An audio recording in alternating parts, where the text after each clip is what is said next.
guys. We got a little volume. That's okay. Perfect. It's very buffery on my side, so hopefully it will work.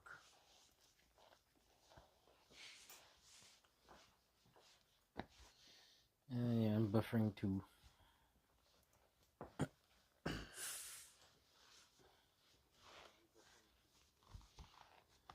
Alright, so I just refreshed it. Coming better. That sounds pretty good.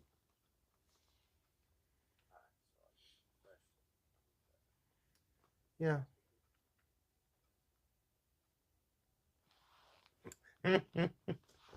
That's a wide shot. Maybe it doesn't need to be that wide. What do you think? Yeah, it doesn't need to be that. It probably doesn't need to be that wide of a shot. Maybe for the intro. What do you think? For the intro, it might be cool. Let's leave it like this for now. And all right, let's get rid of volume there. Sorry about that. All right. All right, get some things organized here. If we get anyone show in, it would be great if anyone said hi. I don't know if there's anybody out there yet, but yeah, gonna have a fun show tonight. Got Chelios back with us this evening, so it should be good. Let me make sure the chat settings are correct so I can see people's chats. Very cool. Very cool. I wish there was a way to send out these damn... You got to do this. Share. You got to share the link to this new link thing.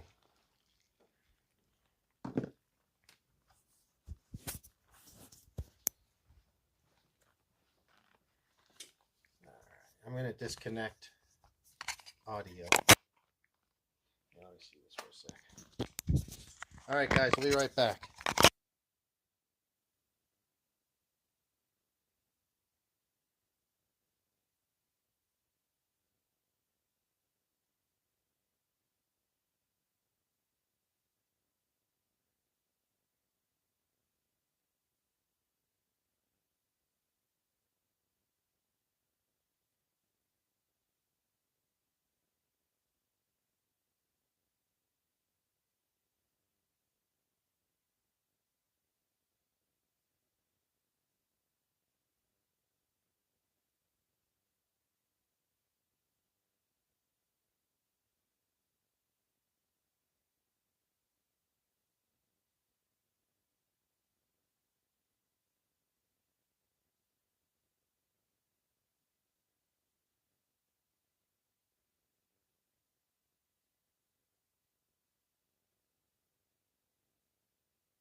We had a little off-camera noise with the truck outside we had to take care of. I hope you can hear that. I'm just going to mute this. All right. So, again, we had the best of intentions to start straight at 7. Didn't happen once again, but that's okay. Once again. We're just trying to get this still worked out.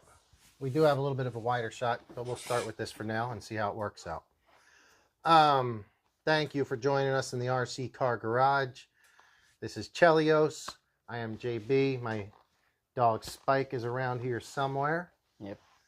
And, you know, we're going to keep it kind of like we did last week, probably around a 2-hour episode.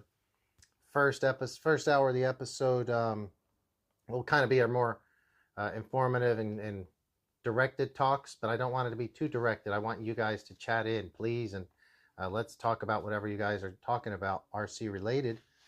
But we do have some stuff we want to talk about. And then the second hour is more of the RC After Dark episode where we cut loose a little bit and talk about other stuffs, do some rants and raves about the industry or working around the hobbies. But yeah, thanks for joining us right now. And it's kind of a cool evening here. Been a cold all day. Why don't you tell everyone how your day or week or, you know, since you've last been here, you know. It's been some crazy weather lately. There's some sun coming out. I feel like pulling out a motorcycle or something. Next thing you know, it's raining. You're stuck. So I don't like the weather lately. But it's been a pretty cool week. Yeah, the weather has been, I think a lot of the country, excuse me, I think a lot of the country is going to get a winter storm. Mm-hmm. At least where we're at right now, Southern California is getting an actual winter storm where there's hail, where we don't usually have hail, and there's quite a bit of snow, and it's quite cold. Pull up the barometer. No, I'm just kidding. Well, cold, but it's not that bad. We're in a garage. It's, you know, the time and temperature check in the JB RC garage. It's currently 7:21 and looks to be 60 degrees straight up. Nice. Anyway, guys, tonight we will try to hit some of these topics. We're not going to go in any particular order, especially if you guys want to talk about something else, let me know. Or, you know, if you guys have something you want to talk about on one of these topics, let me know. We can kind of move these topics around some. Yeah. Similar to what we did last week, the cheap Amazon parts. We're going to maybe do some more stuff with that. I actually have some tires, and those will tie in well with something else. Tire gluing tips is another little thing I want to hit on. Chelios is going to talk to us about some batteries or battery charging. Right? I'm not sure what it was. Charging tips. Okay. We'll discuss slipper clutches if anybody has questions, because I think a lot of people don't understand how they work, and we see a lot of those damaged pretty much all. It's always all the time. We're replacing them all the time. That's a good topic. So if you know, we'll try to explain how slipper clutches work. I don't understand. I don't say I'm an expert on anything, but I see so much damage that probably can be handled if we just knew how they worked a little bit better. David, you've got a new car you're going to talk about. Why don't you give them a little preview of what that segment's going to be? Oh, that segment's going to be very interesting. Well, my first race car. I've built a few cars, but they've never been this complicated and precise in so many ways, so many different adjustment levels. And I think that should be a good segment for the After Dark. So stay tuned. Yeah, we'll probably hit on that towards the end of the first hour and carry it into After Dark as well. That one's going to go deep. All right. Oh boy, it sounds like an After Dark episode. Guys, I want to thank you and appreciate all you guys for tuning in. If you like what you see, you know, every like and subscribe really does help us. Since we are a live show and we don't always go live at the same time, and I think we're going to do shows Thursdays and Fridays, hit the notifications, because that will let you know. You'll know, hey, you know, the RC Garage is going to have a show coming up. So I try to schedule them ahead of time, but we've had some scheduling issues. Yeah. It almost worked today, but it didn't. But thank you, each and every one of you guys, for tuning in. Hope you join the chat. That makes the show the best, is whenever the guys are chatting in and asking questions. But anything RC related or in, you know, that realm, I'd love to hear it. Where is Spike? Over there. Yes. Who's that? That was you. I can't see the chat here. I need to do a little adjustment.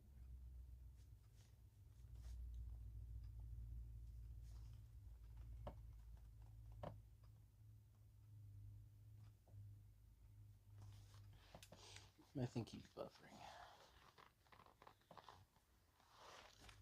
We got 5 viewers. Hey guys, welcome. Oh, what a great show. This is a great show tonight. Yeah. This is going to be a lot of fun. I think this is our fourth episode. Maybe fifth episode. I've also done 1 or 2 solo episodes along with Spike here in the midweek earlier on. But here recently, in the last 3 or 4 weeks, we've actually only done 1 episode, either in a Thursday or Friday. Yep. It's been a lot of fun. Let's get in some small talk before we start getting into one of these episodes or segments. What is a red flag? Have you seen any red flags come through? You know how we were discussing if you look at a used RC car, whether you might see it because you're repairing it for somebody or you're shopping in the used market. Have you seen anything that was a red flag recently where you'd be like, Today, an RC-10 came in. Okay. No, it was a short course truck. What would that one be? An SC-10. SC-10, yeah. 2-wheel drive. It had like an Amazon special brushless motor in silver. Beautiful. One of these probably, something like that. Beautiful. Oh, it was tiny. Oh, okay. But yeah, something like that. Cheapo. And tape twisted around the majority of the wires. Oh, beautiful. And they weren't soldered straight. They were an absolute red flag. I want to put a board up where we write red flags. Tape covering all your wires is not... You never need tape covering any part of any job on your RC. Yeah, I can't think of any reason you'd ever use tape other than double-sided tape to hold an electronics down. Or it's like you have to do it and there's no other freaking way and you can't go home. Yeah, I mean, for a temporary fix, but you should never really be use tape. Hooking up a car. It looks bad. The wiring it doesn't need to be that way.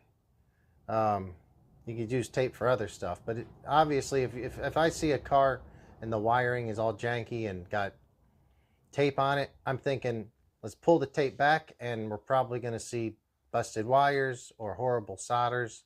A lot of resistance. So yeah, it's pretty easy to keep your wiring clean. Get a guy like Chelios to do it for you. He'll do it. Then the wires are soldered diagonally on the motor. What? Yeah, so it wasn't like, okay, let me solder it on and then just turn the wire to go to the ESC. No, it was soldered towards the ESC at a complete angle. To top it off, okay. To top it off, it had an old Valenian 3S. What do you mean? Yeah, it had an old Valenian 3S ESC. ESC and an Amazon and a cheap Amazon motor. Servo was stock.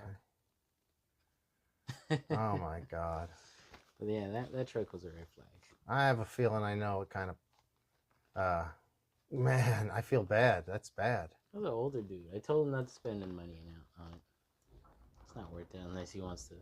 Well, what does it need? Those cars are pretty simple.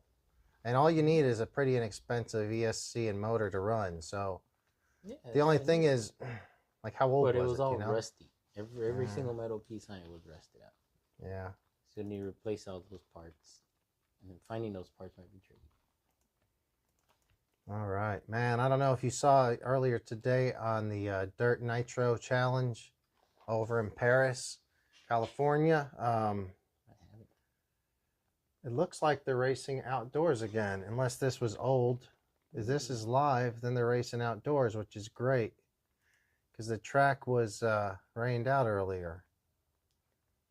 So this is cool. I saw a guy take one to the head today. Boom. He went out to fix the he was a corner marshal. Oh my God, he died. Nah, he didn't die. I posted it on my Instagram. Check it out. He went to flip, I think, an 8th scale buggy. And yeah, they're pretty damn heavy. And it smacked him right in the side of the head. Hopefully he's okay. I'm sure he is because he got up a little woozy, but he got up. Oh, man. That was a good one. And I'm sorry, I'm having some trouble setting my computer up to where I can see the videos and the chats at the same time, but I'll get it figured out. Dave, what do you... chats here, but we got nobody chatting. Okay. Say something, guys. Give us something to talk about. Or we'll give you something to talk about. Well, then... Oh, don't threaten them. Don't threaten them.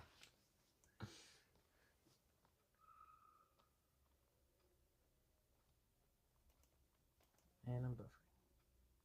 6 viewers. Welcome, 6th person. Hey guys, we will be right back with some more. I just got to get this straightened out right here.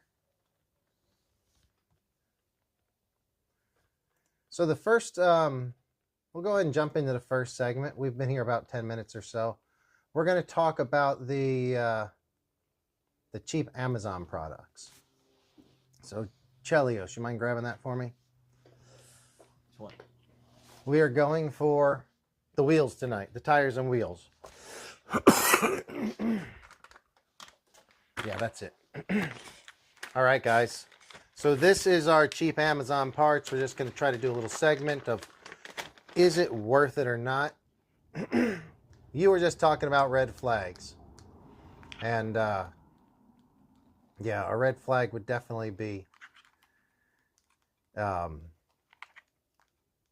sorry, I just can't get that working.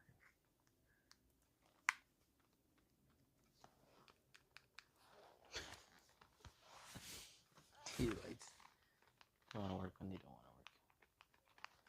So I'll turn that one off.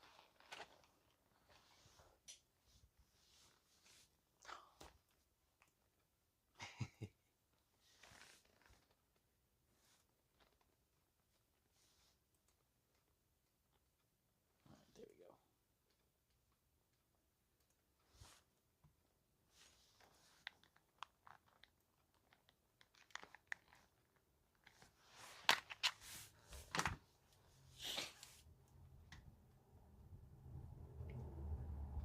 Well, David, I don't know. I can't get this fucking thing to work. So frustrating. So frustrating. Sorry, guys. Oh, the chat's right here. It's okay. I just can't see. All right, I'm going to have, David, you're going to have to pretty much monitor the chat, okay? Yeah. I can kind of see what's going on, but not really. So we're going to get into the cheap Amazon parts. Sorry about that delay, guys. Cheapy Amazon stuff. There could be some decent stuff out there. This week, we're going to go with these tires. I actually have used them 3 times. They're called the Shergoo 12 millimeter hex. It's a 5-spoke. Go ahead and show that to the camera. It's a 5-spoke plastic rims and rubber tires for a 1/10 scale on-road car. I've actually used them 3 times. This is the 3rd time purchasing them, so I guess I've used them twice already. I use them for a TTO2, and I like them because they're only $12.99. They also allow me to do what a couple other things that I like to do is paint and glue tires, which a lot of people don't like to do. But these come in white. If you looked underneath, you can kind of see, I didn't paint all of it, but Yeah. I sprayed it with some Tamiya TS paint earlier today. looks pretty legit. And they have some foam inside. They're pretty lightweight tires, but they are really sticky. They're soft. And I think if you used it for a TT02 or a car like that brushed, they'd be really good on a brushless. I can break them pretty easily, but I usually break them by crashing. So I have had some issues with breaking them. David's coughing.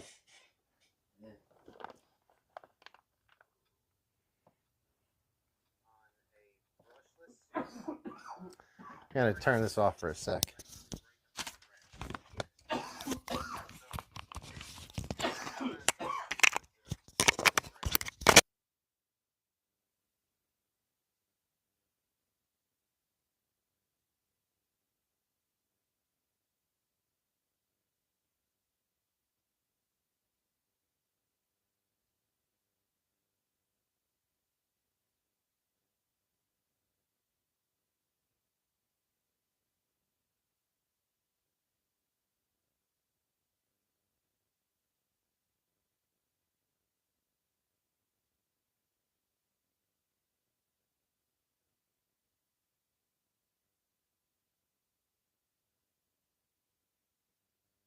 And we're back. Sorry about that, guys. Let me know. Let me check if that audio is okay. We had a David hacking up a lung situation. Let's hopefully we don't do that again. We've actually had pretty good shows before, but this is our most amateur hour show so far. We need to get our shit together. Sorry about that. By show 4, we ought to know what we're doing. Yeah. No, I'm just fucking with you. So where were we at? Segment of Amazon. TT02 tires. If you ran these on a TT02, and I'll show you a TT02 that I have been running them on, a brushed TT02, which a lot of them are brushed, it would be okay, I think. The tires grip really decently for a $12.99 pair of tires. They do break pretty easily here in the rim. I've broken so many. As a matter of fact, this one's broken. But that's my fault because I will... this is run on 3S. It's a brushless 3S LiPo. It's very light, and it just flips into it. I hit the curb all the time. So that's the problem. I hit the curb, it breaks one. But I just buy another set of 4 for $12.99. I throw some yellow paint on them. I glue them up. This is some, I actually don't mind gluing tires. So it's one of like my projects in the evening. Sometimes I'll sit around and glue some tires. But I do have these, I purchased these probably close to 6 months or almost a year ago. I've just never even got around to using them because I like to have spares around. And I haven't driven that car much in like a year. Mm-hmm. But yeah, they're called the Shergoo 12mm Hex 5-spoke. They're on plastic rims. They're white rims. The rubber tires. They might have a drift version. They work perfect on a TT02, truthfully. Only $12.99, and where we're at, it only takes about one day to get here. Oh, that's cool. Hey, Maya, producer, if you are out there and are going to come back, bring some cough drops, because David's got some, he needs a cough drop, and I didn't bring my bag. So, yeah, my personal experience, they work pretty well if you don't hit a curb. If you were on brush, they'll probably be perfect. The stock TT02 ones, I think, are not grooved. They're just slicks. They're actually pretty sturdy. I've had them for a while now and haven't even broke those. The wheels are more sturdy by far. The Tamiya wheels are more sturdy by far than these. But for $12.99, they get shipped to your house. They're a viable option for people that don't have a way to get tires at the shop, or they don't need expensive tires. Yeah. I'd say this is marketed for people like that. Nobody that's racing anything. On your car, this is not acceptable. Though it might be fun to try. Mm-hmm. But they're going a little teething too. Yeah, they're not, but they're just, you know, they're guys, they're TT02 or Kyosho phasers or something like that. And I'd guess maybe even on a Kyosho phaser, you might just be able to pull the wheels off, the tires off, and use the rubber on these. The rubber is probably better than the wheel. Yeah, I'd say it is worth it, whether it's worth it or not. Yeah, at $12.99 for sure. It's not bad. And then we'll probably go into it later and talk about the paint and gluing, because we're going to probably hit on those topics as well. All right. Anything Oh, go? yeah.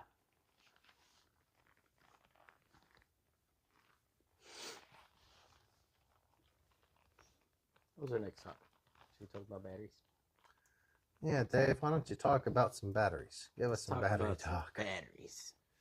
So what are we gonna do, or what do you have for us today? Like, what do we want to talk about? What are we focused on batteries? Nickel metal, or what is it, a certain type? What do we got going today? Let's talk about LiPo batteries. Okay. So first, let's start off on what not to do with the LiPo battery. All right. The obvious ones. Don't drop a LiPo battery. That includes not securing it well in your car, because it will fly out, and then you will have problems. Then number 2, don't discharge your battery to below the safe voltage. 3.7, you might push it to 3.2, but man, that's pretty low. So don't discharge it to too low of a Go ahead and talk a little louder, Dave. I'm not sure we can hear you out there. Let me put the mic a little higher. Emote a little bit more. How about that? Can you hear me now? Yeah, go for it. As I was saying, don't talking discharge batteries. them too low. Yeah. Don't discharge them too low. Wait, let me stop here. Why did you want to discuss the battery situation today? Well, there's been a few batteries that have failed recently. All right. That I've seen fail recently, or somebody were to buy them, and the next day they come back at 0 or below 0% to beyond repairable. Oh man. So it sucks to have tell them, you just spent $150. Yeah. You got to do it again. Yeah, for sure. Yeah, I was looking at some of my friend's cars today. He has some inexpensive Amazon cars that the kids are always leaving plugged in, I think. And they have little tiny LiPos in them. And their cells are dropping into like the 2 volts. Ones, yeah. So, yeah, that's an issue. It totally is always going issues with batteries. Yeah, careful with the Amazon batteries. With no capacity certification, we don't know how good they are. Yeah, if you're looking at, so these are batteries that are really probably off some inexpensive RC cars on Amazon. Like an $80 car. I don't know how. Car. I mean, they look kind of cool actually, Yeah. but you plug it in. It's 7.2 volts. So this one will be okay. They're 3.6 and 3.6 and 3.5 volts per cell. But there was another one. Oh, did you bring that? I need to charge this thing. Oh, I can bring that. What else is there? This one's at 5.49 volts. One's at 2.6 volts. The other cell's at 2.8. That's going to be tough to come back. Go ahead and carry on with your, I didn't mean to interrupt you, but yeah, go ahead and carry on. No, that was good. I mean, there was no context. Yeah. So now we have a little bit of context sprinkled on it. Where was I? So don't discharge your batteries too low. Running them in the car out of the package is one good way to discharge battery below safety. Turning it off, watching it turn off or cut off, and then turning it back on multiple times. The first time might not kill the battery, but once you do it a second, third, fourth time, if it makes it, that battery's probably toast. And it will take a really, really, really sophisticated charger to bring it back, which pretty much you can't get it back. Yeah, and the sad thing is it's so easy to take care of batteries. It's not very hard. I know that most of you guys probably have no issues with batteries. And maybe we just see it more because, you know, we do work at a hobby store, radio-controlled cars for the most part, and people ruin batteries every day. And batteries are quite expensive. I think we've talked about this on another show before, how expensive batteries are and how people seem to be breaking them all the time. Yeah, pretty expensive. Yeah, I mean, it's not that hard. And even the new Spectrum Smart batteries will discharge themselves. They can set it up to where if they're set for a certain amount of time in storage mode or whatever, or if they sit for a certain amount of time, they'll automatically go into storage mode. But as long as you don't run them down, they should be fine. You know, there's no reason they shouldn't be. We've had batteries that are like 8 years old. Oh, yeah. And they'll still hold the charge. I mean, a little bit of puff on your battery is not bad. As long as the cells are okay. Whoa. I almost fell. As long as the cells are okay. Everything, all the voltage is cool, and you notice it's holding. There's not a problem. But when it looks like completely out of shape and round, so it was a rectangle. Batteries are normally rectangles. I mean, we can both agree with that. Yeah. If you're looking at like a rhombus or a circle, that battery. I don't even know what a rhombus is, and I don't think you do either. I don't think you do either. Be honest. I just thought it sounded round. It sounds cool. It sounds cool. Well, you can imagine a rhombus, not the real one, just a round thing. Jeez. Yeah, I guess I can't. I can't. Oh man, that's great. Sorry, carry on, Dave. So what's another thing about batteries? Oh, don't overcharge them. How could you overcharge them, you may ask? When most chargers have, preventative items. By doing things you're not supposed to. Watching like a couple of videos on batteries and thinking, oh, okay, this guy did this and it happened. Now let me try it. A couple of videos, you could be watching videos for months, and unless you really, really, really understand how batteries and their chemistry works, you are going to cause a hazard, and there will be a hazard. Charging them wrong. So, what happens? It's here's one thing though. Yeah. I know you're saying charging them wrong. Mm-hmm. A lot of chargers won't let you charge them too wrong. It's not like... No, a lot of chargers prevented it, period. Okay, yeah. Like it's like if you put in the wrong setting... Yeah, on the older ones. Like the one I have over here, I have an old one. And it would charge... If I messed up, it could, maybe still charge a battery the wrong chemistry. Yeah, it'll just try to push the voltage wrong. Yeah, absolutely. The new stuff is a lot easier, but it's a lot dumbed down for sure. Mm-hmm. The stuff that you just plug and press start, there's only so much you can do with that. Though I think the one that you have from Spectrum is really fast. It's impressive to me. I can plug in a 4 or 6S battery into his Spectrum. I forget which charger it is, but it goes up to 10 amps or something really quick, right? Mm-hmm. It goes pretty quick. But I recently discovered you can plug in a Spectrum battery balance port backwards fairly easily. That will short out your charger. No. Yeah. Did you do that? So it was done by a couple of people. Hope it wasn't me. Who did it get done by? Oh, don't say who got done by. No, don't. It was actually a couple of people that we sold the charger to recently. So they were like, why isn't it charging? I'm plugging it in. And I was like, well, there's 2 little tabs and 2 little holes that match the tabs. And they kind of bypass that and kind of just, well, it fits.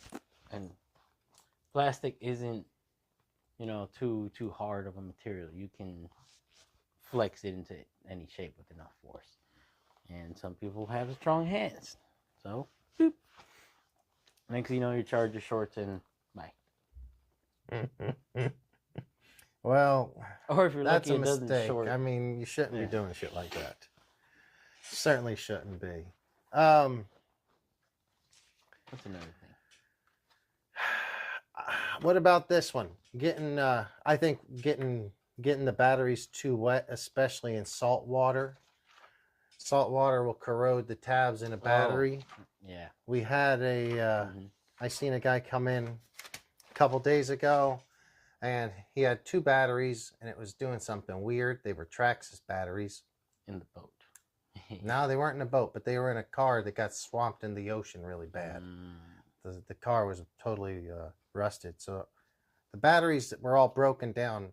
As far as one cell would be 3 volts, the next cell would be 0 volts, the next cell would be 11 volts. What the hell? And it would all add up to 14 volts or whatever's correct. But it was internally, it couldn't.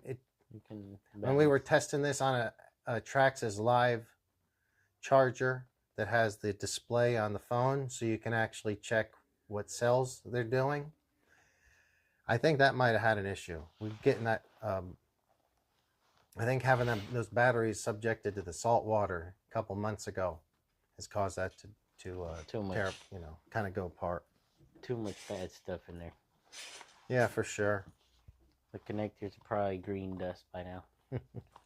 But guys, thanks a lot for tuning in. We do appreciate it. We really appreciate the thumbs up. And if you have any questions, love it if you guys want to chat in. It's always good to hear from you guys. Okay. I'm going to move into just a little bit of quick talk about gluing tires. These were the tires that I bought earlier. I generally will start on the back of a tire because to me, it seems like once I get into the groove, I'm gluing better. I generally make my mistake pretty early on in the process of gluing tires. It's probably because maybe I'm getting used to however strong that particular bottle of glue pours. And I've used a bunch of different glues. We'll see if I can even get some of these open. I might have to get you to try this. This one's a ProTech. See if you can get that one open. And this is Gorilla Glue. They're both CA glues. That one's an actual tire glue, but it's sold as tire glue, but I think it still says like medium CA glue. I don't know what the differences are.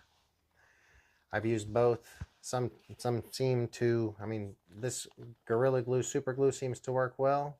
That one may be jammed up. Yeah. So, what you want to do when you're doing these tires, I know this isn't very close. You kind of put your thumb here and pull it back a little bit.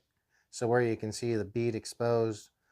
And you want to just put like 1 drop here, and it'll run, maybe a 1/4 inch this way and a 1/4 inch that way, just a little bit. And you quickly push it back into its home. You make sure this bead is set. And you've just done it right there. Don't keep going all the way around. I know some people might do that. I don't think that's the best way. Do it right there. Push it back into its home. And once it's set, I go 180 degrees apart, rotate it 180, pull it there.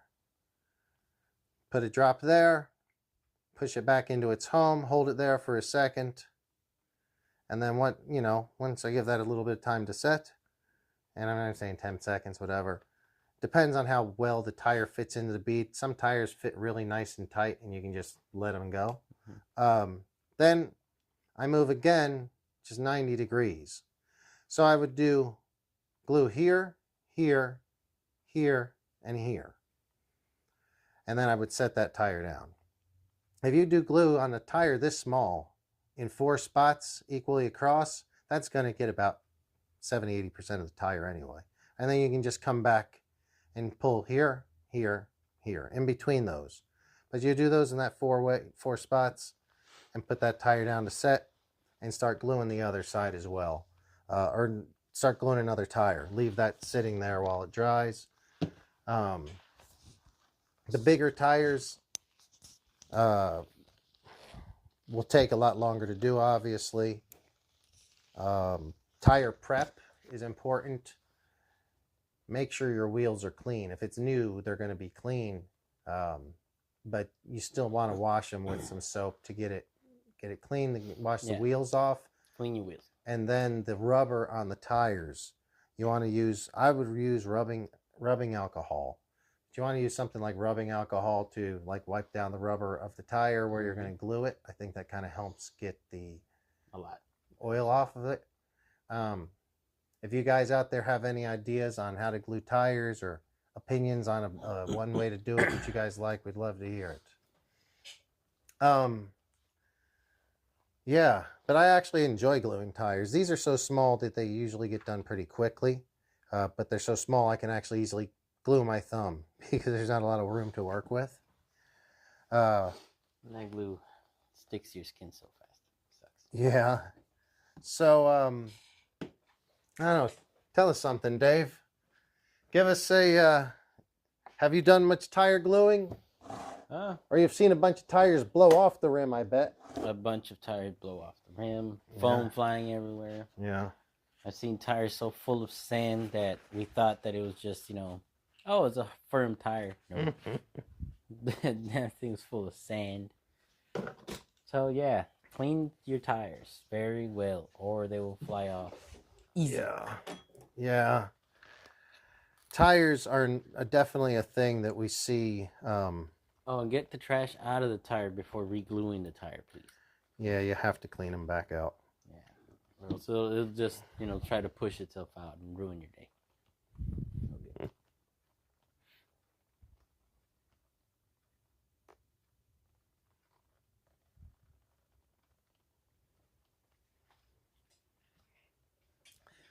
So what are we going to talk about? All right, we're going to move on to, while I do some tire gluing, we're going to start discussing slipper clutches. I have some,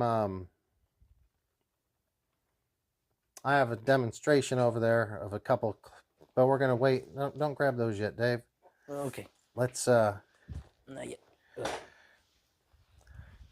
it's not really spraying any glue out. I'd probably say slipper clutches are in the top 3 easily, along with pinion gears and strip spur gears, and loose hubs, maybe. Slipper clutches are something that's very common. We always see people come in 4 or 5 times a week at least. The car makes a whiny sound. You throttle on and it just spins and it's like, but it doesn't go anywhere. In worst cases, it's hot, smells, stinks.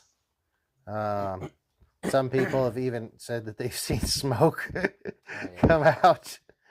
Sometimes if you've got a Traxxas and they say, oh, I've seen smoke come out of the motor in the back. It's not the motor all the time. It's often not the motor. It's because the slipper clutch was so hot and it's back there too in that same area. That So don't go replacing your motor so quick. Yeah. So look at that clutch. Yeah. So that's something I see all the time. That is so funny. So I just did this tire. I just did 4 here, here, here, and here. And actually just going to set a band around it. If you use a band, that can help. They have tire bands, or you can use a rubber bands if you have the right size as well. Anyway, you can then, after you let that dry for a while, come back to it and fill in the 4 corners behind there.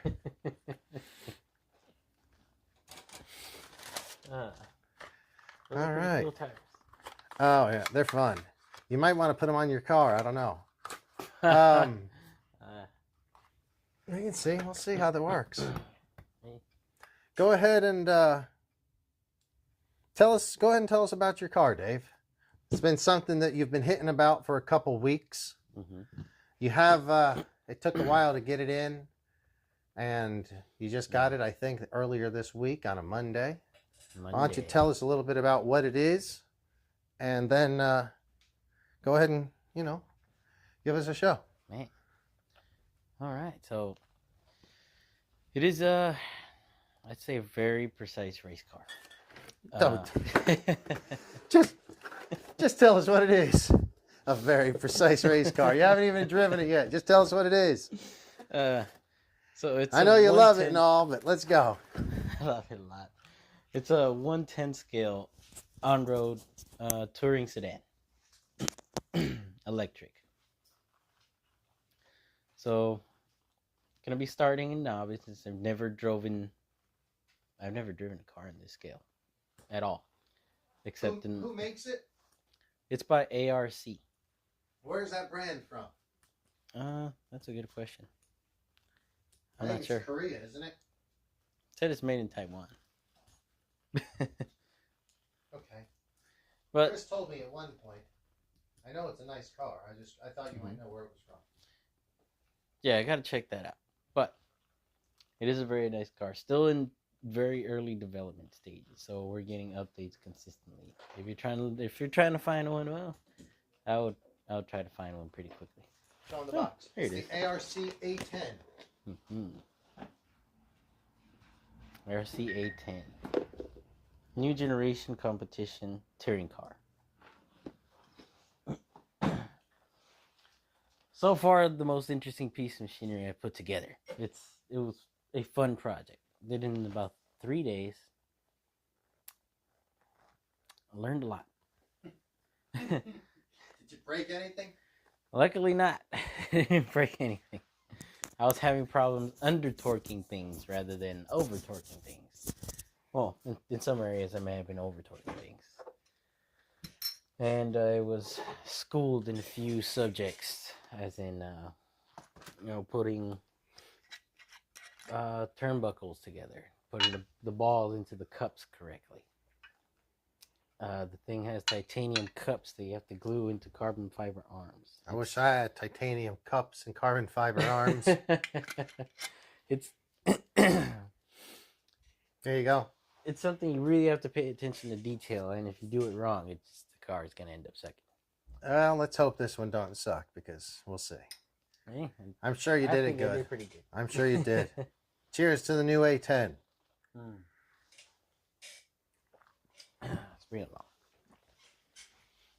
Yeah, let's take a look at it. I like how tiny these boxes are. It's So bring the whole board or just the car? Huh? I'll bring the car. Yeah, that's pretty impressively little box. Pretty impressive little box. So this is what I've heard. This is her. Haven't named her yet, but we'll find a name after we drive her. All right, so it's a touring car, 4-wheel drive, belt drive. Motor is mounted almost dead center rear, I guess. Lot of carbon fiber. 2S. 540 size motor. We want to get specific. Rear adjustable toe. Very cool. Go ahead and give it a little closer view on the camera. Yes, hold it steady for a second. See if I can get a view on that. Thanks a lot. We do appreciate you guys tuning in. We have had a whole bunch of technical difficulties, which is disappointing. Yeah, that looks good, David. Slowly move it just a little bit from side to side, and then you can tilt it as well. Tilt it towards the camera so they can see the top of the car. That looks really cool, though. Yeah, we appreciate you guys tuning in. If you're out there and want to comment or question, if you have anything to say, any questions about these cars, love to hear it. Oh, that was actually the next segment. Well, it looks like we got our first buddy of the evening chatting in there. He says, "Nice car, David." That's Reggie. Oh, thanks, Reggie. What's happening? Good morning. So, yeah, Reggie, that is a nice car, actually. It's really, really nice. It looked good on, I could see on camera. I'm watching this on video. It looked really good when you held it up there. The car, so let's talk about this car a little bit more. Bring it over here. We're not done yet. I got some questions because I was going to get one of these cars. I haven't yet. I don't know if I will. I haven't decided against it. the cost, it's not easy to justify the cost for me on something that I can only drive pretty much at the track. You don't want to drive this anywhere else. You don't want to drive it. So if I was to have such a thing, is it worth the cost for me if I go to the track? Will I go twice a month? Probably not. Will I go once a month? Probably not. Maybe I'll go maybe at first I'll go a couple times and then I'll stop going as much, and just knowing how I'm busy and I don't always go to the track a lot. So I haven't got one yet, but I'm very interested. Let's talk. If somebody wanted to get into something like this, what does a kit for one of these go for, starting with the kits? Oh, Chris says it was made in Taiwan. Oh, okay. Thank you. Active toe. And it's called Active Toe. Oh, I might ask if it's the car I might get. No, I said I told you I can't get no more cars. I don't see any more. Oh, damn it. My chat's not working right. Let me get live chat. There's no more. Son of a gun. Okay. I was about to ask you. Anyway, yeah, this is the car I was thinking about getting. How much would a chassis set a guy back? And are these even available at this time? Because I know you had some trouble getting it. They might not be available at this time. They're in pretty high demand. The many shortages been going around the supply chains, but they are actively making them, and it'll set you back about $600. And $589.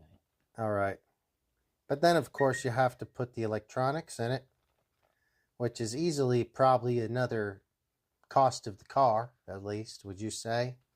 I mean, well, a little bit more than that. Yeah. Oh, it is available right now. It is available? It's available. Well, what, are you trying to sell them or something? Hmm? What, are you trying to sell them? Or are you just giving the word out? No, I thought you were trying to get one. Oh. Well, I don't know if I have that extra kind of money floating around right now. We'll see. We'll see. It's taking me a little while. Yeah, so by the time you're done with it, it's easy $1,200, I would say, right? A little more. That'd be on a good day. That'd be on a good day. Yeah. That's probably just.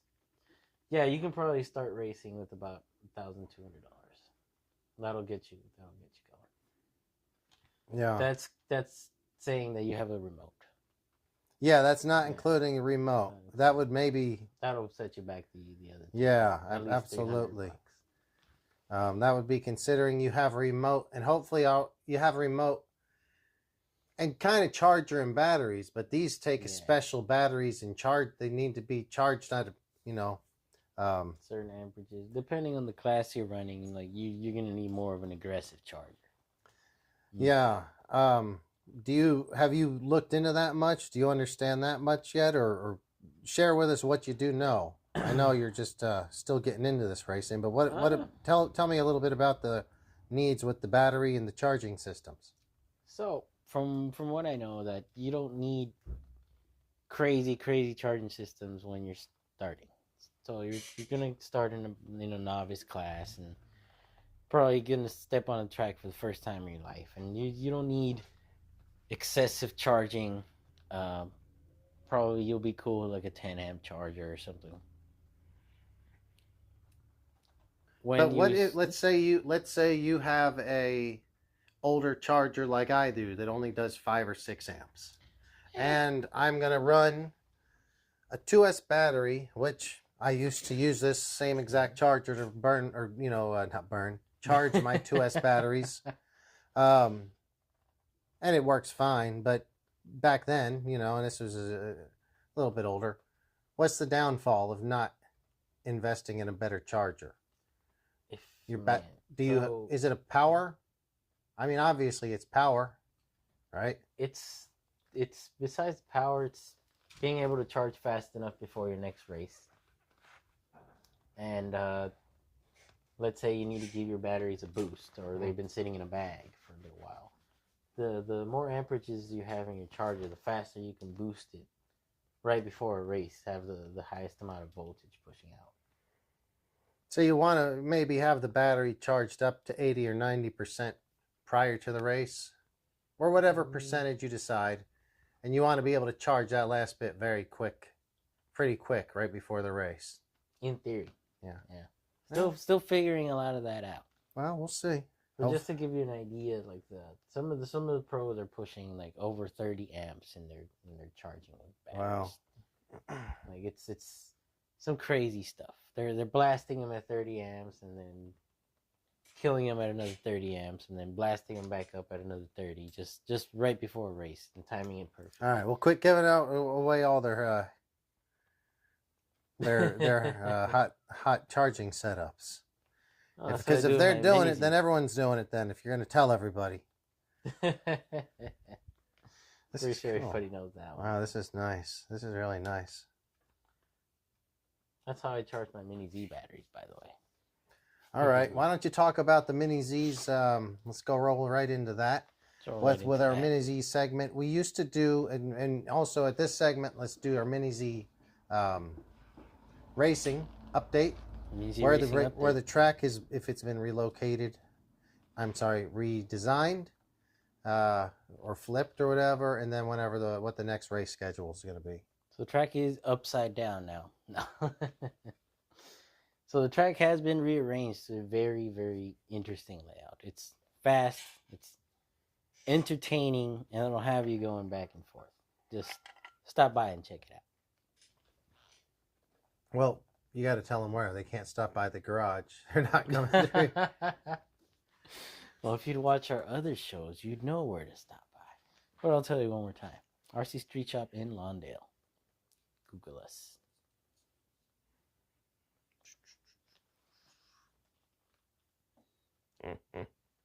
This is where it all started, guys. Well, with the box stock. Then it got a little bit better to this stuff. And it went from a 3 or 4 levels of adjustability to a shit ton. Man. Nevertheless, Mini Zs can get pretty darn complicated now with these new chassis being released. This is the PN Racing 2.5 chassis. Uses the regular Kyosho front end, servo arms, and lower cap. So you're pretty much keeping the front end of a stock car, a box stock car, and adding a low center of gravity chassis that's pretty damn close to the ground. A motor mount that's as close to the ground as the chassis.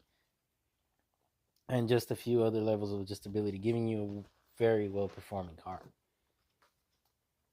Just recently, I think they released the 3.0 chassis, which is a whole different setup. Man. That looks like a little baby pan car. I don't know if you guys are familiar with pan cars, but it'll just be a flat chassis. You can choose either a brass chassis or aluminum different chassis, or I think they have a composite chassis as well. That one uses actual miniature items, an ESC with a censored motor, a miniature servo with little servo arm and everything. So you can get pretty pro with this as well. I just had to have some of the taste of that. Look at the little guy. All right. Yeah, very cool. Oh man. All right. Sure. Yeah, get up on the camera. Not the neatest, but it is a reliable piece.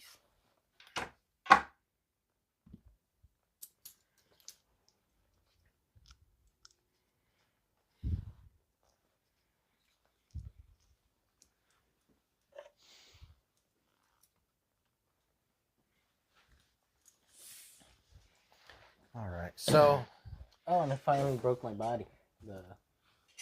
The green machine body. Good. The front. It's about time. Front hood just completely shattered. It's about damn time. It was a great moment.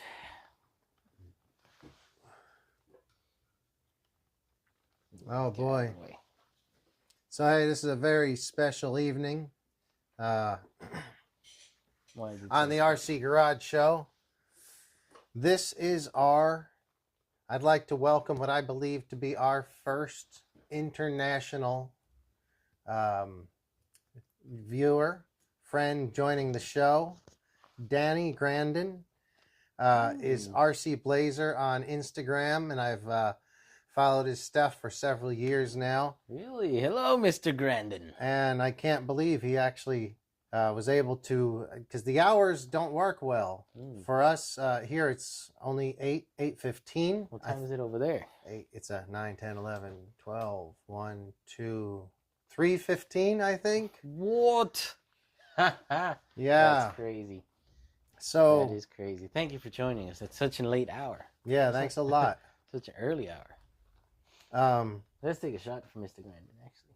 Sure, we could do a shot for Mr. Grandin. But check it out, his RC Blazer. Go and follow his stuff on Instagram. The camera didn't zoom for the mini Z. Yeah, sorry about that. Oh well, sorry about the bad mini Z. Yeah, Danny's stuff. He's got I think it's a Habao right now that you got on road. I think I saw you were just redoing that or doing something new to that recently. Also a Creighton and 6S and Notorious 6S, I think. You still got both, unless you've gotten rid of one of those now. I think you still have all of those, but very cool. Nice. If you're out there, man, tell us how's the weather over there? Yeah. And I think tell us if you want to tell us kind of where you're at. You're somewhere in England right now. We're here in Los Angeles area, and it's pretty damn cold. Pretty cold. It's 61 degrees in the garage right now, and it's about 8:20. Yeah, very cool. Thanks for tuning in. Thank you so much. That's really cool. If you have any questions or just want to say anything, please feel free. Where were we? We were talking something about this. I forget.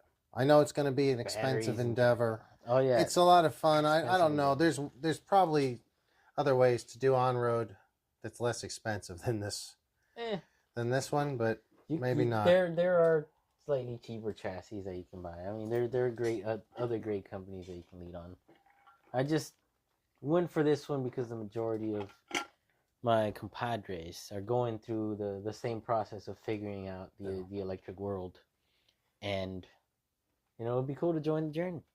Well, what about different classes? Classes are probably there's other classes that are less expensive, obviously. I think that's what I was saying. So, there is more other classes. If you want to do novice/sportman classes, you can run you can run like a just stock speed controller, which is like $80. So you can get going for about $1,000, and you'll be nice and you're ready to go. Cool. So we've been going, I think, around an hour now. I think so, somewhere around there. Oh, it's this day after dark. I think, we were going to talk about slipper clutches, but I think I'm going to save that for the next show. We might be doing a show tomorrow. I'm not sure yet, but if we're going to do the show tomorrow, I'm going to save the slipper clutch talk till tomorrow. Or whatever the next show is. We can move more into the After Dark segment. During the After Dark segment, we're going to do our rants and raves, maybe more red flags. I'm just going to start pulling the ESC out of the fire team and doing that in the background because it has to go back because the Spectrum electronics fry, and that's just what happens. Let's go back. So we'll move it on into the. If you guys don't care, we're going to move right past and skip the slipper clutch. I do have some demonstration slipper clutches and parts for slipper clutch. We'll talk about that, I think, on the next show. We're going to skip that right now. A few things to mention on those. What's that? There's a few things to mention on those, babies. Yeah. All right. Well, we're going the After Dark mode now.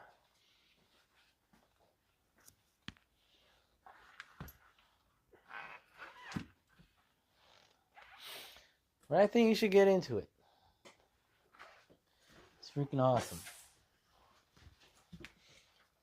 Plan to go like once a week, maybe. Oh, get the hell out of here. You're not going once a week. Sundays. That would be awesome if you do. Every Sunday. Well, yeah, with that amount of money put into something, of course. Plus, I've never taken that how do you say? Never taken that level of attention to detail on anything. So it'll be a very cool experience. The way you say that, never taken that attention to detail on anything. It's like you just don't care. Yeah. What are you saying? No, you're just starting to care. I don't know. I don't think that's what you mean. I'm just messing with it. This is the After Dark segment, so We getting a little bit loose here. A little bit loosey goosey. All right. Well, yeah, sometimes we get a little carried away, not caring, a little too damn much in life. Enough. We don't need to hear the philosophy of caring or not caring. This is an RC show. It's an RC show. Hey, we thank you guys for tuning in. We'd love it if you want to join the chat and tell us maybe what is since David's got a new car coming, that RC car, the one he's building, do you guys have a new car that you're wanting to get? Maybe something on the horizon or an old car that you just want to find a new version of. Mm-hmm. What's your next hopeful car? Yeah. And we're going to drink one here. This is a Johnny Walker Black for our friend Danny over in England. So Thanks a lot. Cheers. Cheers.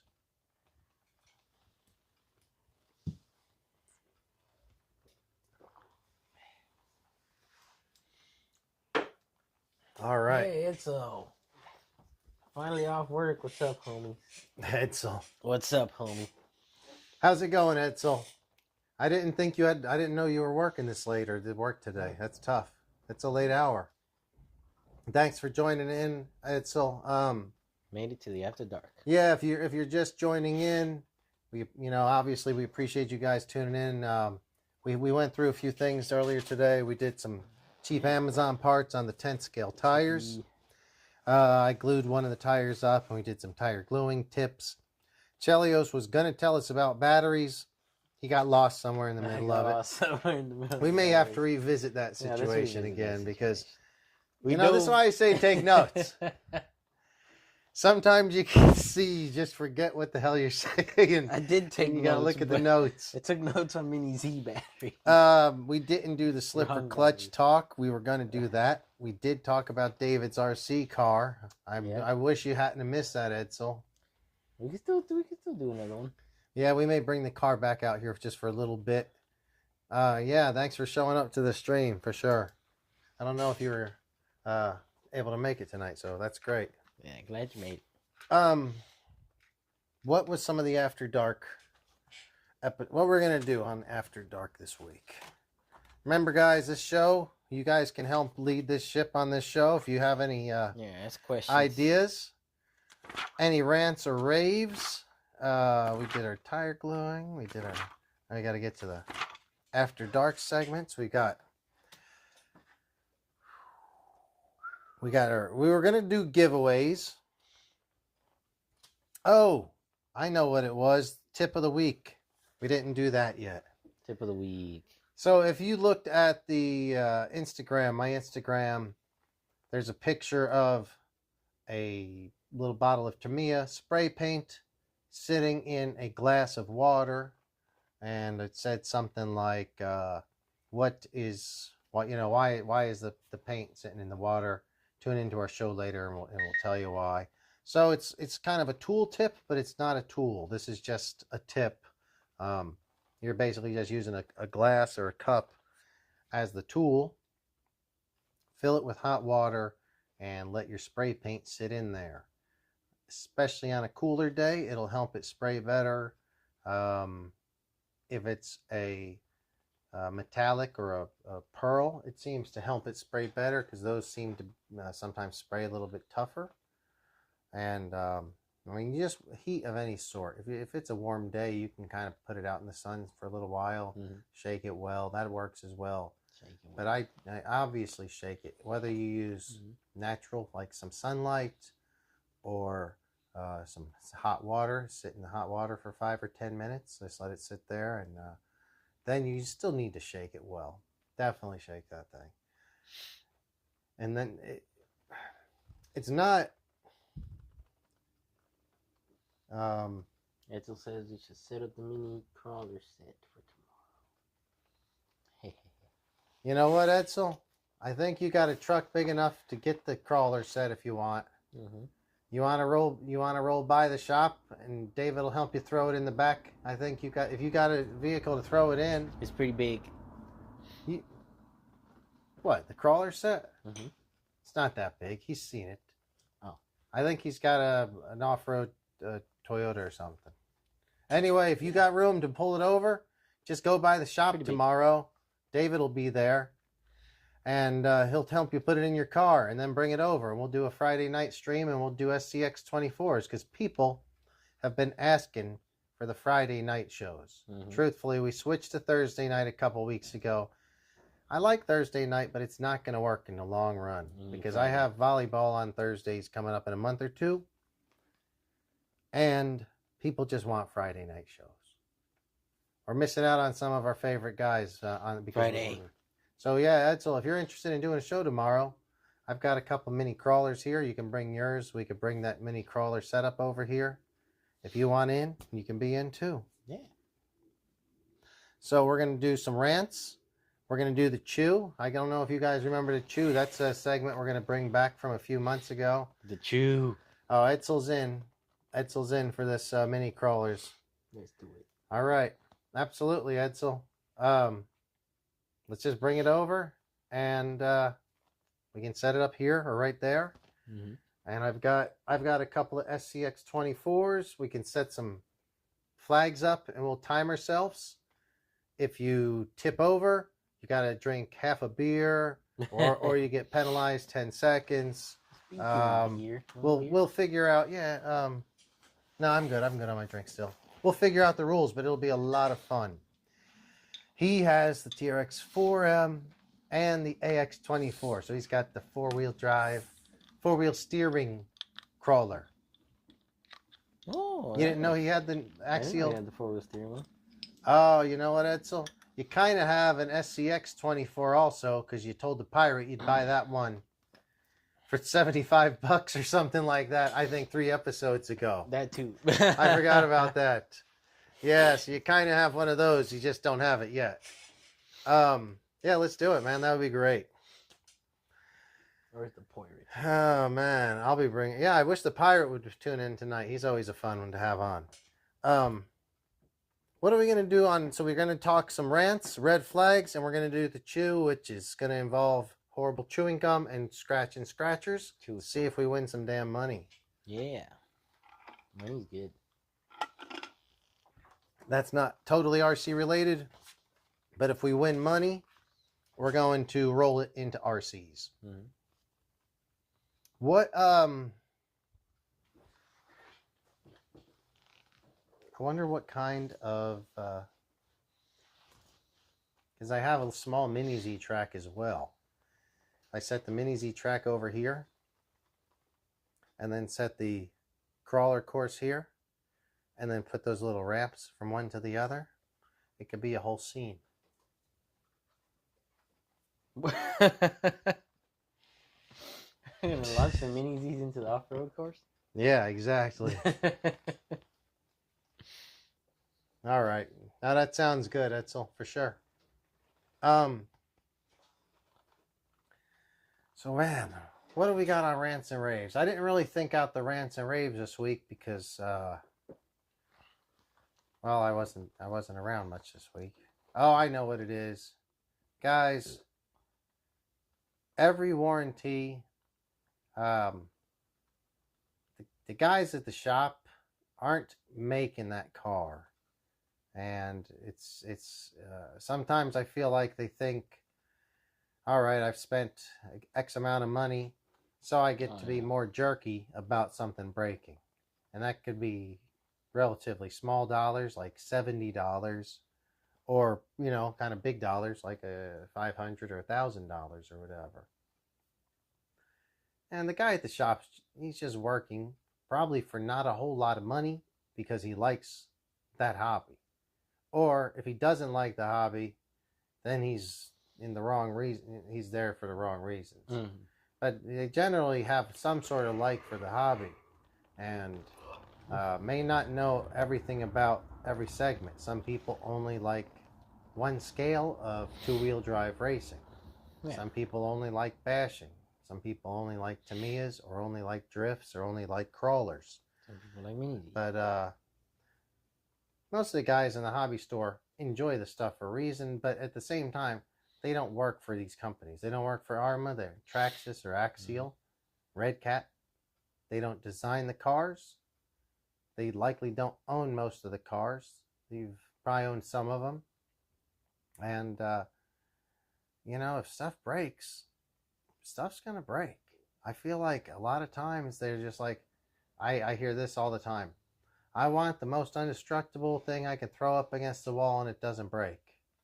And I'm like, well, you've got the wrong mindset, dude. Yeah, it's not going to work. It just doesn't work that way. Just because they're expensive doesn't mean they don't break. Mm-hmm. They might, be more durable, and they are definitely repairable. But it's not like they're just, you're going to buy a $500 car and you smash it into everything and it doesn't break. A lot of these cars are very durable.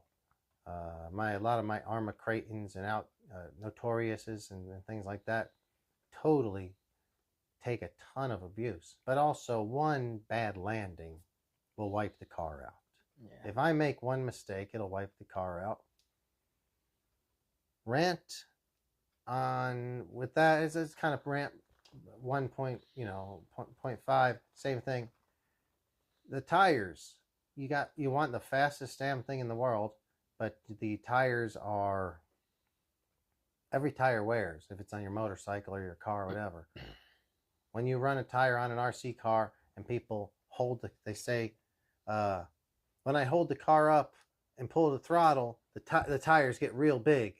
And I'm like, oh, that's not good. Don't do that. Yeah, don't do They're that. like, it's fun. It looks cool. And they pull it and it gets real big. And I'm like, the tire's going to come unglued and it's going to break.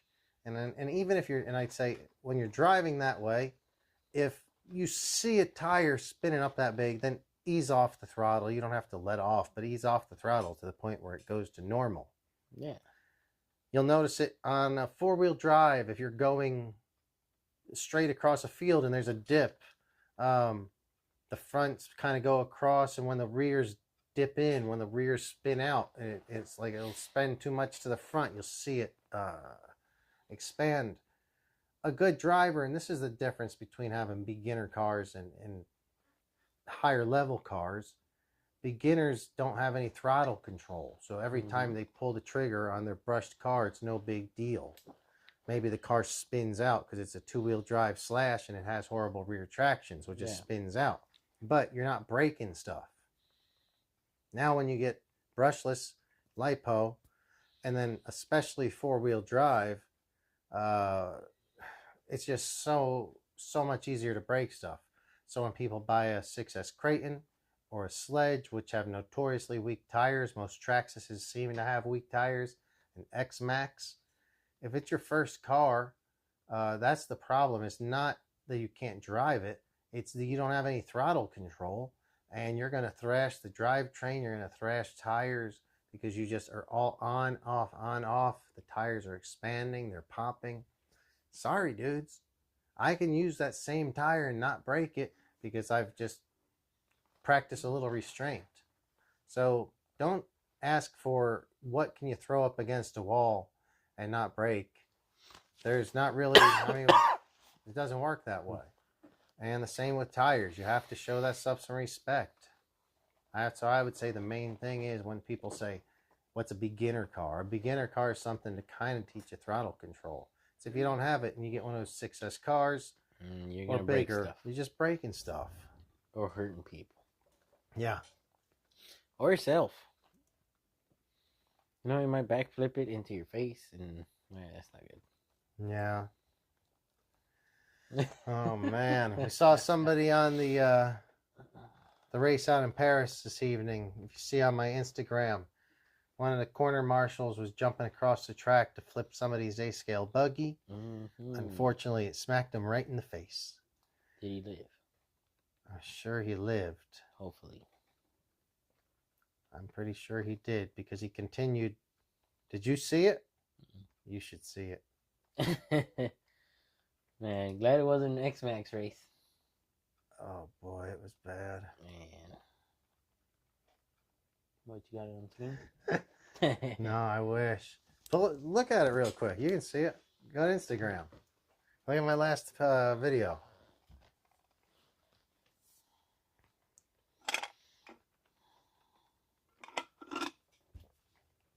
So, David, are you going to be in for the the mini crawler challenge tomorrow? Or do you got to think about it? You know what your plans are yet? Not sure. All right. We shall see. Okay. Damn, he got whacked. You saw that? He's like, It went on for a while. damn. Grab the car. Ooh. So, if Edsel's still out there, much. Guys, we do appreciate the thumbs up and the likes. Obviously. I'm sorry, the thumbs up and the subscribes. Thank you very much. This has been a really... My eyes look closed. Yeah, this has been a really mellow show. And we're... The lights are a little fucking bright. Let me see how that looks. Oh yeah, we can still go to the after dark mode. Go after dark it. Probably just kill those lights. We don't even need them. So we're in the RC after dark mode. Probably only going to go another 10 or 20 minutes maybe. Yeah, we'll deal with that later. Who doesn't want a 30-pound RC car to the face? Well, most people shouldn't. Most people don't. I mean, well, have you ever had a 30-pound RC car to the face? Almost, a couple times. Absolutely. Did it make you feel more alive? Sucked. You can yeah, don't do that. You can see that on some old Instagram videos as well. Art almost hit me. Art almost landed right on my face with his X-Max jumping over a dune. I have it on video, and because I was videoing him jumping, and then Art and Kevin almost hit me and Jamie with their XRTs when they both come over the dune. So that was kind of sketchy.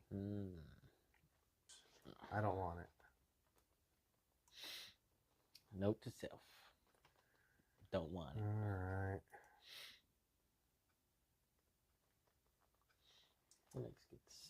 Sorry guys, my phone or my video is buffering there. Not sure how that's working. Said he's seen that video on your channel. Who? Nuts. Edsel. Oh yeah. So, what's your rants for this week? Come on, give us a rant.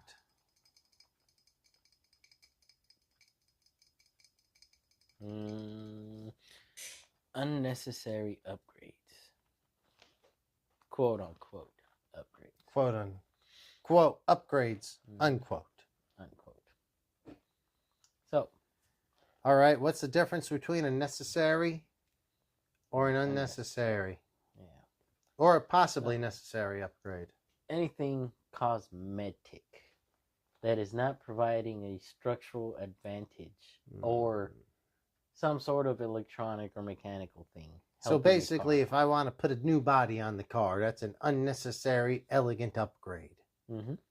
That's an unnecessary but elegant upgrade. Upgrade. Elegant. That is an upgrade. Putting a thinner body is an upgrade.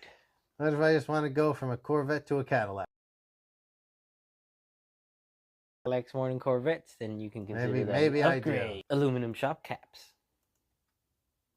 That Yeah. was a trick question because that is a necessary upgrade. In some cases, Depending. If your shock already comes with The that, thing then is, you're good. if the shock body's still wimpy ass plastic, the shock body can flex and pop out of the shock cap. Exactly. Yeah, I agree. Unnecessary upgrades for sure. Want to know what's a big one? I hate aluminum on the suspension arms. That's the worst one. Aluminum A-arms. Don't do it.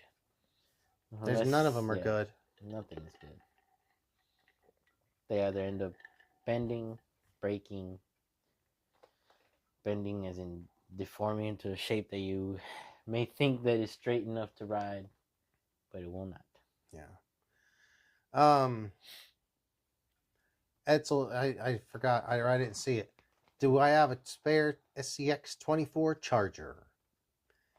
I have. That's a good question. I should look for my chargers. The answer is maybe. I don't know. We have any for sale? At the shop? Yeah, we got them for sale. You got a bunch at the shop. How much are they? About 20? 20 bucks. We probably have some for sale. I don't know if I have a spare. I need to check and see if I have. I might have my old one. I need to make sure I have mine. Them last week, so I know they're still working. I checked them just last week on.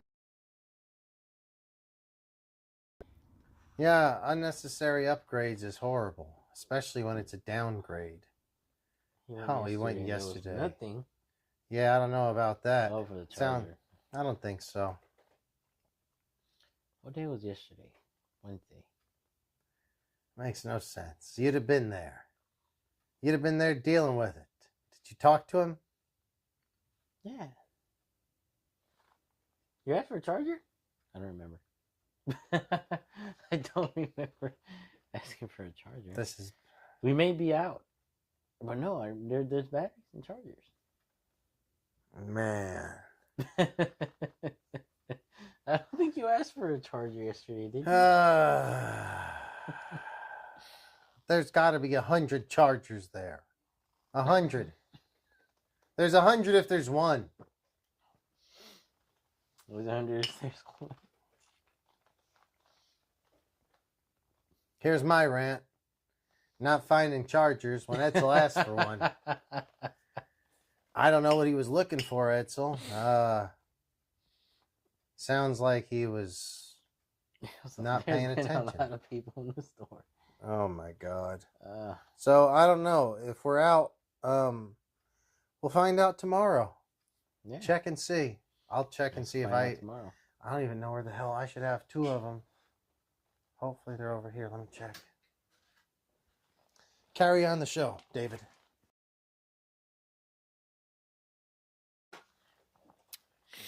So, going back to chargers and batteries.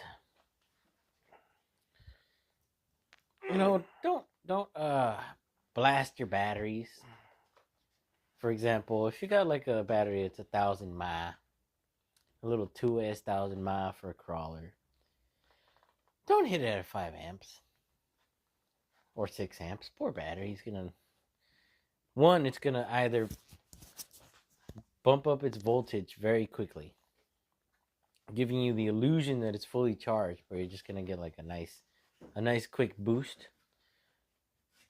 In reality, the cells never got a chance to receive and retain that charge,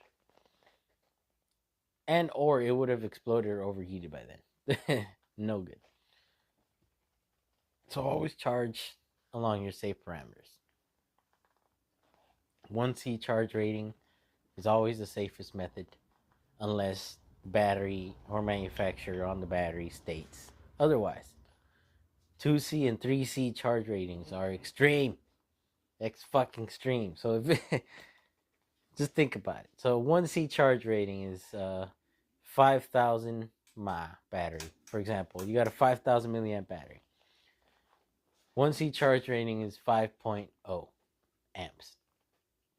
That's, give or take, good safe voltage to charge at. 2C charge rating is double that. 3C charge rate is triple that. So there's some batteries who can do that, some crazy stuff and still be okay. But for these like Spectrum batteries, Traxxas batteries, your Hoovu E-Power, Z-Power. I like the Hoovu E-Power Z-Powers. They're great batteries. I like them. But don't take a major risk with those batteries. Because another major thing going to the Amazon and batteries, sliding into the Amazon segment. Don't trust the capacity on those batteries. Many, if not all of them, don't have a certified capacity rating. So, let me ask you a question. Mm-hmm. Somebody might say, what's the big deal about the capacity? What's the big deal? If it says it's 5,000, but it's only a 4,000, then what's the big deal? That's big. You're going to think a battery is supposed to last that long. Then you're going to get an actual capacity certified battery, and it's going to last. It's going to give you that extra 20 minutes. You're like, wow, holy crap. Wouldn't you know, after you charge a battery a few times, if you're only able to put 2,000 milliamps into it repeatedly, and it's supposed to be a 9,000 milliamp battery. So you'll know if you have a charger that tells you that. Every fucking charger tells, except Traxxas. No, but let's say you have a charger that's just a light that goes up and down, like a Traxxas charger. Reggie, do you have a light charger? Do you have a charger that's just lights? We only have one person. Huh? Ed Hill, is that you? I think we lost all our viewers. No, we got everybody. Where is everybody? I don't know. Can't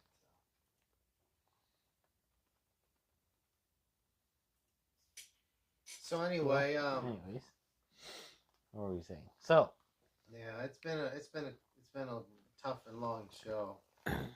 I think we're gonna start wrapping it up pretty soon. Go ahead and grab another beer if you want. Let's finish this show up. It's been fun. We did it again. I thought we had some stuff worked out at the beginning. We had some technical issues for the first 10 or 20 minutes. We say that every show. We'll see. I mean, we'll see. Eventually it might work. Eventually it might work. So you would think we're at least learning something. We are. I think the only thing we learn is we continue to make that same mistake over and over again. It's okay though. We almost made it to the 97-minute mark. Yeah. Which is pretty good. Remember when we used to do these shows? For 3 hours straight? No, they were like 5-hour marathons sometimes. It was horrible. I don't know how the hell that happened. That was horrible. Man,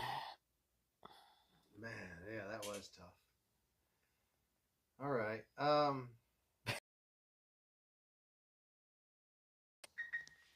So I'm having internet issues. The audio's really bad.